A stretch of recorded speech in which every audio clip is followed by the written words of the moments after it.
ladies and gentlemen.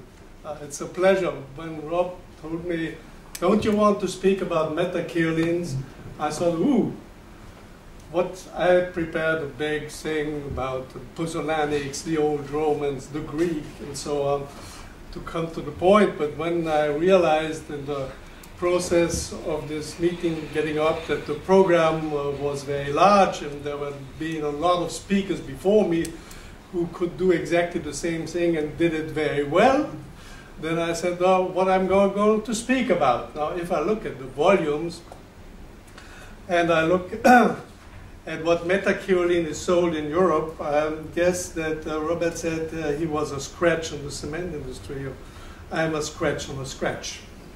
So the volume of metakaolin in Europe is very small. It has been developed much more in the US.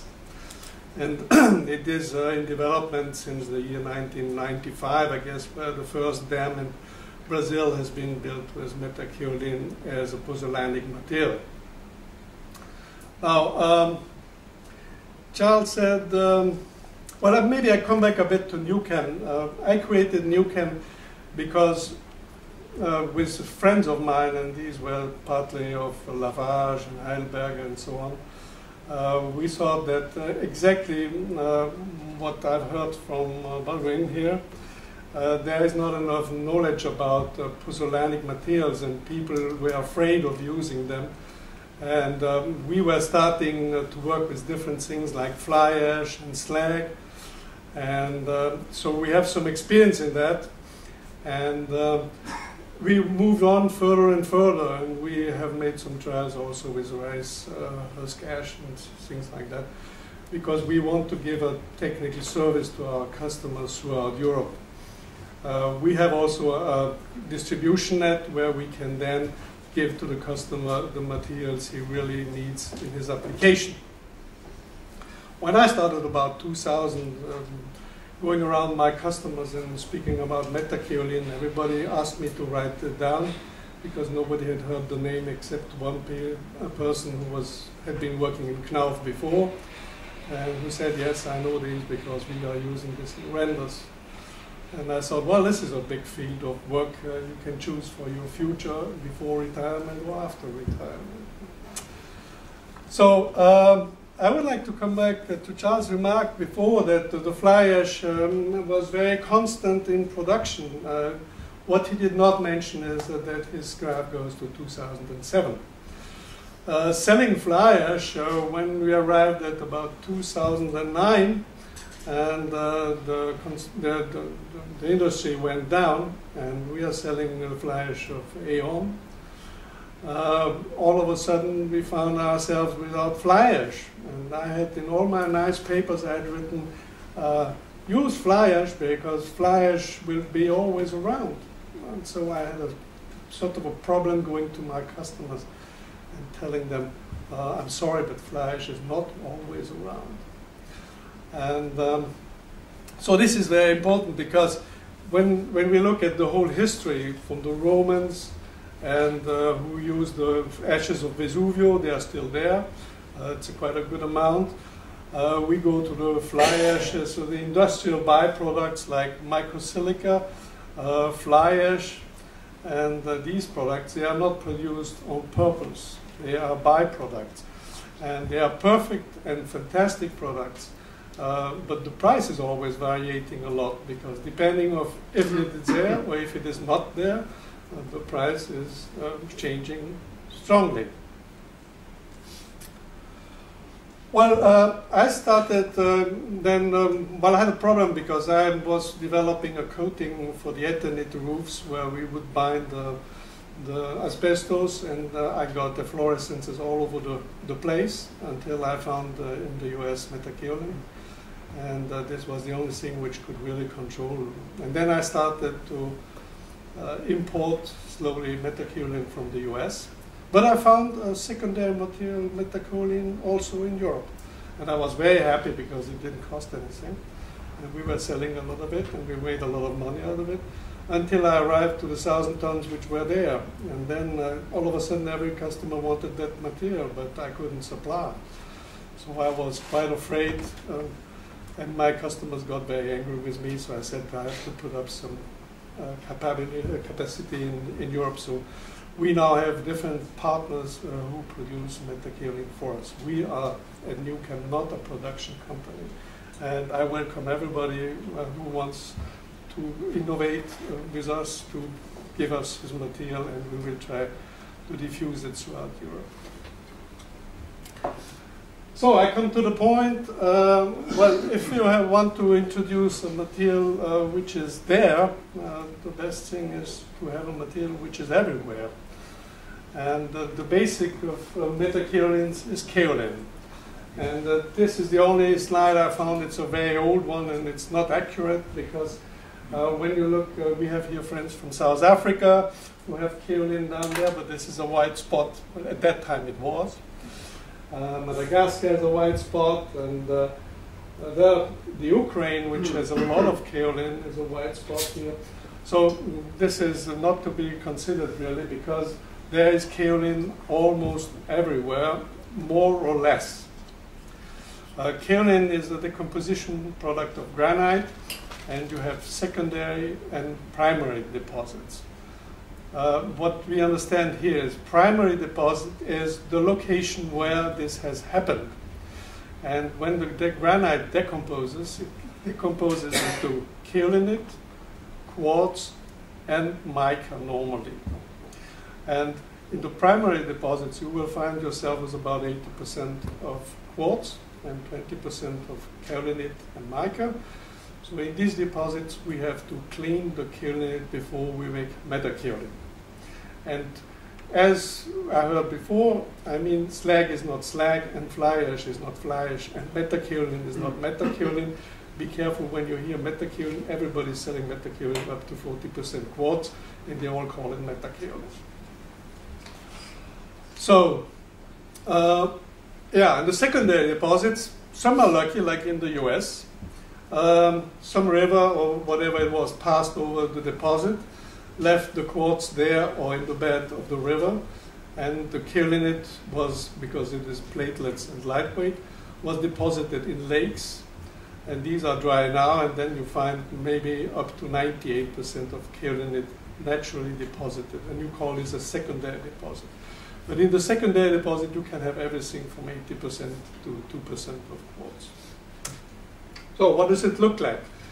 Kaolin is built up of layers of silicium oxide and aluminum oxide, and this is very important.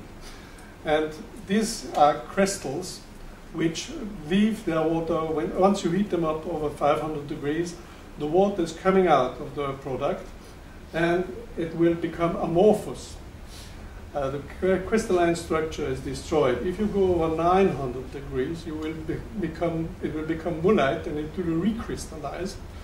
And then it will not be reactive. We heard these things before. So we are working normally at the temperature between 700 and 800 degrees. And therefore we can try to have no kaolinite left, but no mullite formed. And if we have a good product, then we will get a good metakaolin. But this is not all.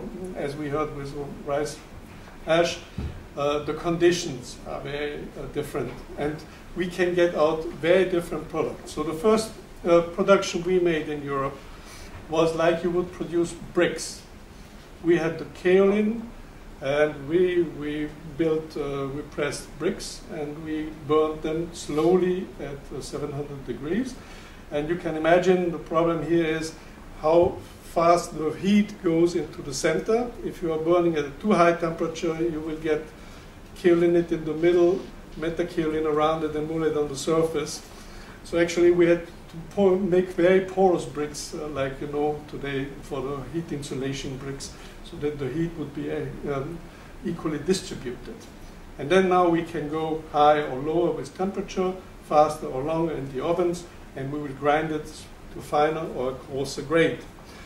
If you make it in low temperature, you will get about this picture of a metakaolin.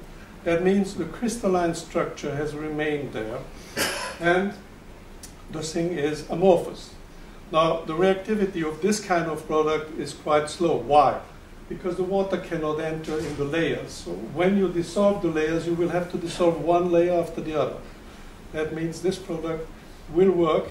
It will work completely. It will dissolve completely with time, but it will take time to get one layer off the next one. Now this is a grade made in the US.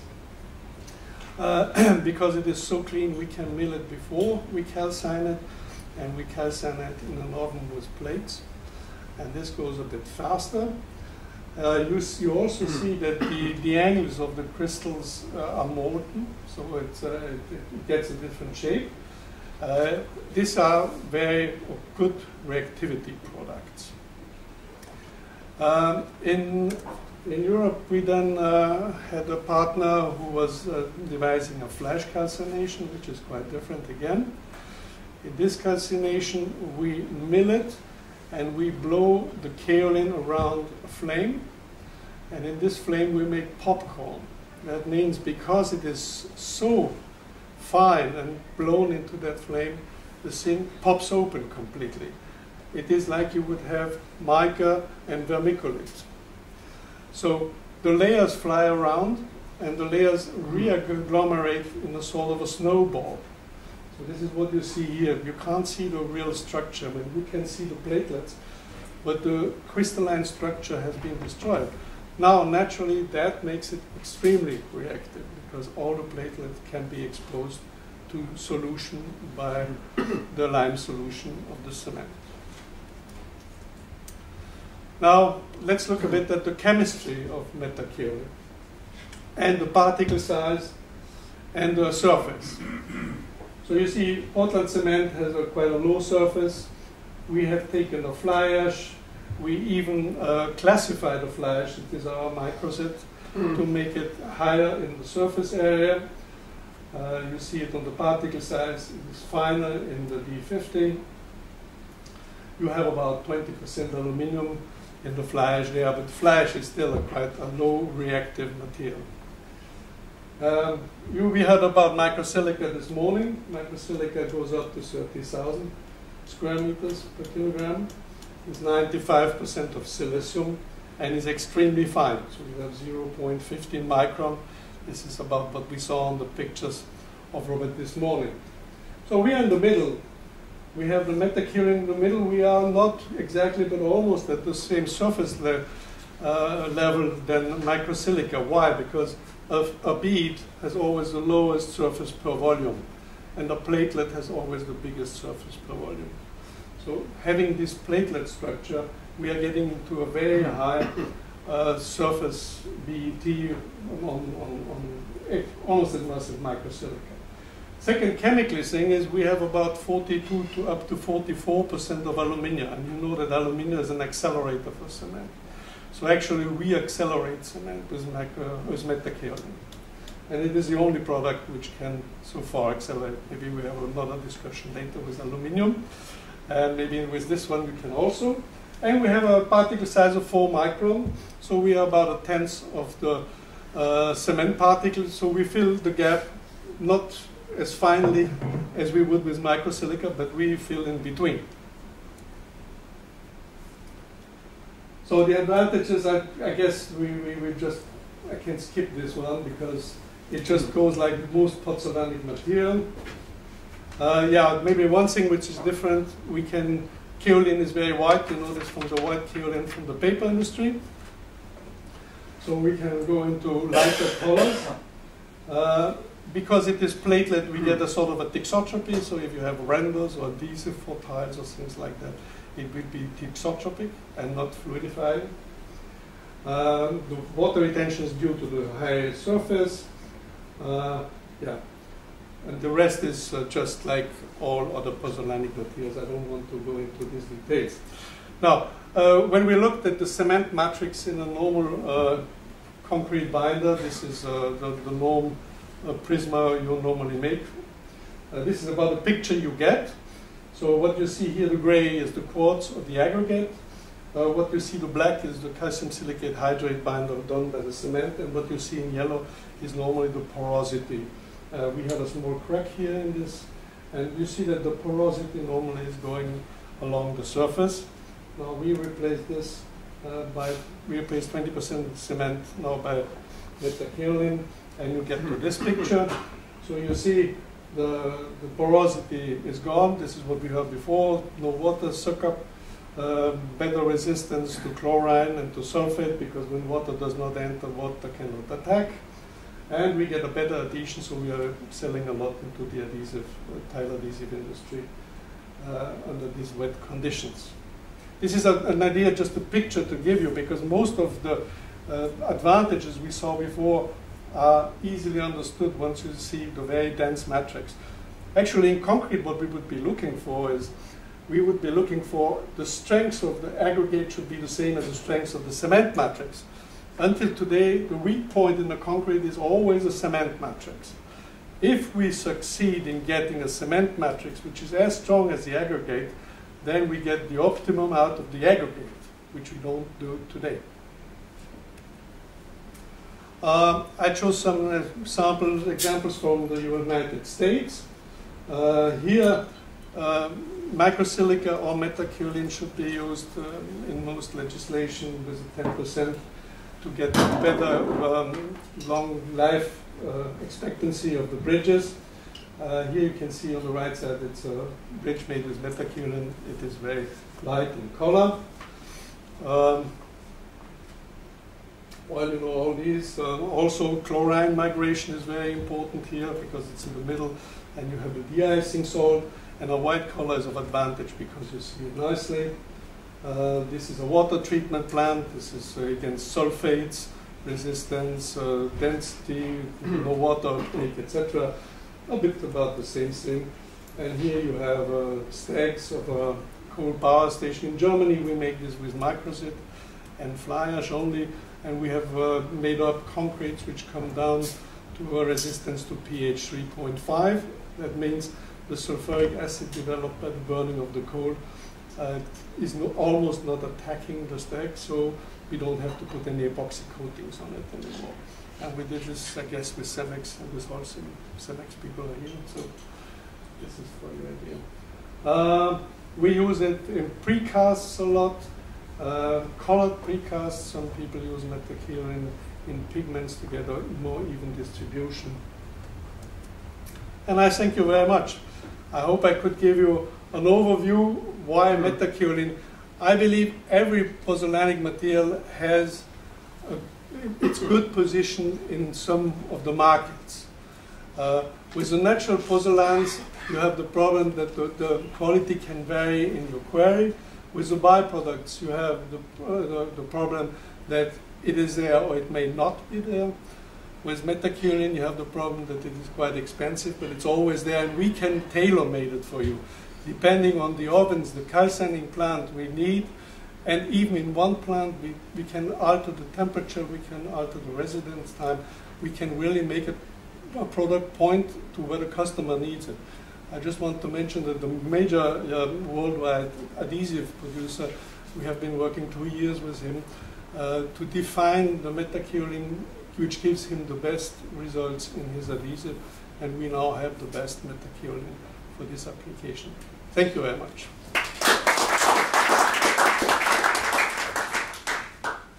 Thank you very much indeed, Denis. Are there any questions from the floor? I'm very interested to find out how much, for example, a ton of metakaolin is going to cost us. And as an adjunct to that question, is it going to provide at least that amount of additional value to the final end user? Yes, well, it always depends on the volume you are producing, but we have metakaolins which cost under 300 euros a ton, and we have some which cost over 800 euros a ton. So depending on the quality, we have different queries. Naturally, the white one is the one that everybody wants at a cheap price, but it's at the highest end.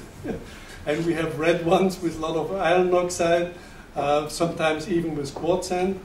To a certain point, maybe it doesn't disturb, which are at the lower end of the plant. I stumbled over a presentation at the American Concrete Institute, which I don't have with me now, showing that they were making trials with different pozzolanic material and mixes, and in the end, the last slide says for compressive strength in PSI, the best value you can get is using Metakaolin. This is for your question. So I believe we have a good market. We are developing it, and the prices will surely come down, and I believe we have a very good product there. And we have ample supply. We can do it in every country, and I hope we will do it in South Africa. So I believe we have a lot. My goal or my vision is a plant every 1,000 kilometers, so we don't have to drag this thing around and don't have the transport cost and the pollution by the transport cost. This is why we made up also our European production. I imported a lot from the US, but getting it across the pond and then across Europe is really not very ecological in the end. Right. Can you give us an indication of the annual production worldwide of Metakaolin? Very complicated. It goes into other application because it is white. It goes into titanium oxide, plastics, rubbers. I don't know. No. 500,000 tons I have here. How much? 500,000 tons. I guess this is really on the high end. I guess it's on the high end. No. There's only 100,000 used for concrete and cement. Yeah, well, in Europe, I guess for concrete and cement would be 10,000. This is why I said we are scratch of the scratch. Right, so it's tens of thousands rather than hundreds of thousands. Yeah, for the moment, surely is this. Actually, the Metakaolin was developed as a white pigment by Emeris, and then they found out that reacts with cement, but they never really got into depths. And this is what we are trying to do in Newchem. We are trying to find out which quality we will produce for which application, and explaining to our customers why they should use it. Right, and the use of Metakaolin can bring very high early strengths to concrete. Yes. Can you give us an indication of the proportion of Metakaolin that is used in concrete blends, and the economics of the optimum point? When you get up to about 10% of cement replacement, you get up your compressive strength by about 20%. Must be something similar to microsilica. And then the thing levels off, then it's just cost. If you want to bind your whole free lime, then it depends on the cement, how much free lime it does produce. But if you want to bind 25% of free lime in the cement, we need about 20% of Metakaolin, and then we can really bind the whole lime. But this is maybe for special applications, it makes sense, but price-wise, maybe it does not mostly. Right, because of course, use of some of these other supplementary cementitious materials will lead to a loss of early strength. Yes. So in a tri-blend or quad-blend mix, actually, your Metakaolin could actually You are absolutely right. We found this out also only a few months ago, and some cement producers also know it. Yes, we can counteract the slowing down of the slag, for example, or of the fly ash. Many people who moved to CEM2 and CEM3 found out that their reaction time is getting slower and slower. Now, if you're making a precast and you can't deform in the same time you had before, you get into a problem. Not yet, because the construction industry is down, but so you want it to come back. So there's a work done by the University of Toulouse by Mr. Escadias, who showed that if you add to a bad slag cement about 10 to 15% Metakaolin, you end up with the same reactivity as a CEM1 clinker cement was before. Right, and the question in the forefront of my mind is, what is the number at the bottom of the spreadsheet which tells you how much that ton of cement or ton of concrete has cost at the end of the day? Is the benefit from your slag, the cheapness of your ground granulated blast furnace slag, offset by the cost of the Metakaolin, or vice versa, I should say? Well, we probably depend on, because we made with the University of Zagreb in Croatia, they wanted to make a very big bridge going over Bosnia. And first of all, they asked us, and they wanted it in white. And then they said, well, okay, we tolerate a bit more price, and we just make the cover of the bridge. And then we made a lot of analysis, and like microsilica, we found that the chlorine migration is a tenth of what it was before. And then we made the calculation, the compressive strength was going up. And then they said, we don't need this compressive strength. And I said, yeah, but then you have to reformulate. And in the end, they came back after half a year and they said, Mr. Bézard, we calculated now that it costs about 2% more per cubic meter. But we have decided that if we build this bridge, we will build it completely with Metakaolin concrete. Because this 2% more in price will give us such a longer lifetime for the bridge that it is really not important at all. So this is one of the topic which was here before. So I'm just sorry, I guess the project has been cancelled. But we are working on other projects. Yes, please. Yeah.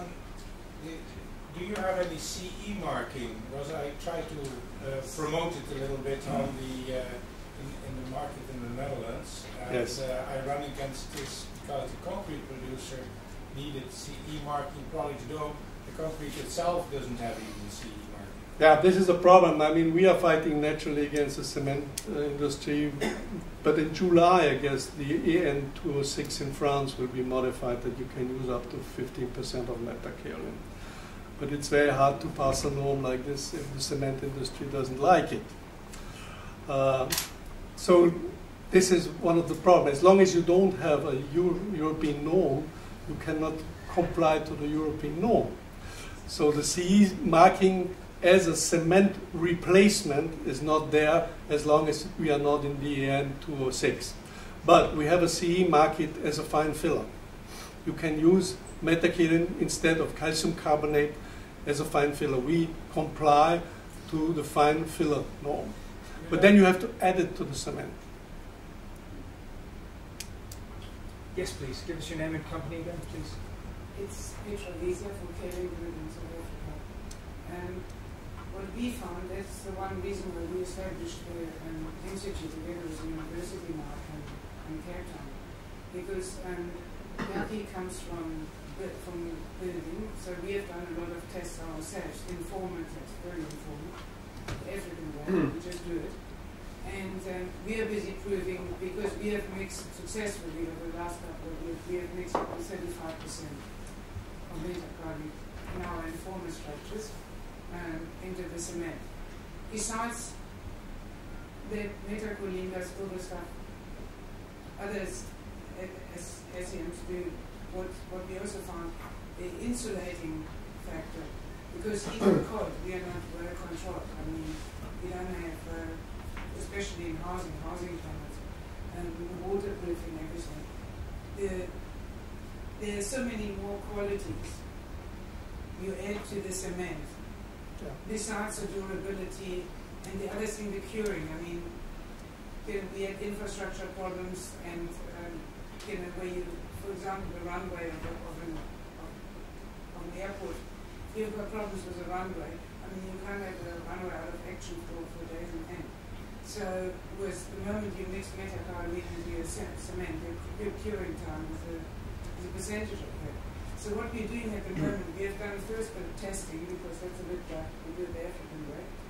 And now that this has been successful, we are trying to catch up on the formalities, which is, this is why we started that new institute, which is going to be officially recognized internationally. So just to prove what we've been doing for a couple of years. Because you see, okay, you can say it's 2% more expensive, but if you can slim the parts, like Roger said, then you get less expensive in the end. So it brings you an advantage. But I agree, everybody thinks always in his, take out his drawer and this drawer, and people don't want to modify too much. But I believe the time is right, otherwise this conference wouldn't be here. Absolutely. To go further into different applications, to find really the advantages of each material. One just very quick question. You said that the French are going to modify one of their building norms to allow them to use up to 15%. Yes, the concrete norm. Concrete norm. Official concrete norm. How does that relate to European norms? Does that mean that? I mean, is that just a French thing that they can ignore everyone else? Or? Said this no, it was you. Valuin said this morning. He said, "Well, you have seen that the norm is still the same name, but every country makes a different thing." Please, maybe you can say something. No, it's indeed the EN 206. with the 20 years before they realized that they could not harmonize it. So everybody put on their own sauce, and they used the base EN206. However, and this is a warning for some people, there is a clause in there, Article 5.2.5.3 allows for equivalent concrete performance concepts. Yes. And now that is nicely said, but it's a question how to fill that hole. And that's exactly our project, the Eco-Innovation Project I'm involved in. So it is to go towards performance-based. Stop telling how you should make concrete, say what you have made. Exactly. And this is not, until today you said, okay, the materials have to be approved to make a good concrete, but this is stupid. It's much better to say, what do I want from the concrete, and then go back, what material do I need? I think if you discover that micronized dog shit is really a fantastic solution for the concrete, then you should be able to put that in. Tell me I'm going to sell it. Excellent. Any other questions or points from the floor? Yes, please. In our tests, we have well proven that up to 20% addition of Metakaolin does give me between 30 and 36% increase in strength, compressive strength on the Metakaolin. But there are quite vast benefits from using Metakaolin other than just the strength. One of the items is it is an inert green product. It reduces the carbon emission by usage in the percentage to concrete substantially. And with the cohesion of a kaolin addition, meaning that when you use Metakaolin in reinforced concrete, the ability for the steel and also the coefficient of heat expansion between the steel and the Metakaolin added to the concrete are very similar. In other words, your delamination of concrete structures gives you a lot longer lifetime capacity due to the coefficient being very similar in the two products or in the two mixes. And thereby, one of the points that he raised earlier is the durability. And the durability of Metakaolin combined with the fact that it reduces carbon emission and combined to quite various other facts that we are busy with. Just by point of interest, we have successfully utilized Metakaolin in a mixture with vermiculite and some of that's not in the cement industry but in the polymer industry with substantial good results. So I think Metakaolin will definitely become something to reckon with in the future, and we will find it more and more in the cement industry, in the plastic industry, and so forth. Thank you. I'm very happy because when I looked at the volumes, I said, if I speak 5 seconds, then I will have covered the subject. It seems to be larger. You've done very well. Okay, I think we've covered that topic very, very well. So, Dennis, thank you very much indeed. Thank you.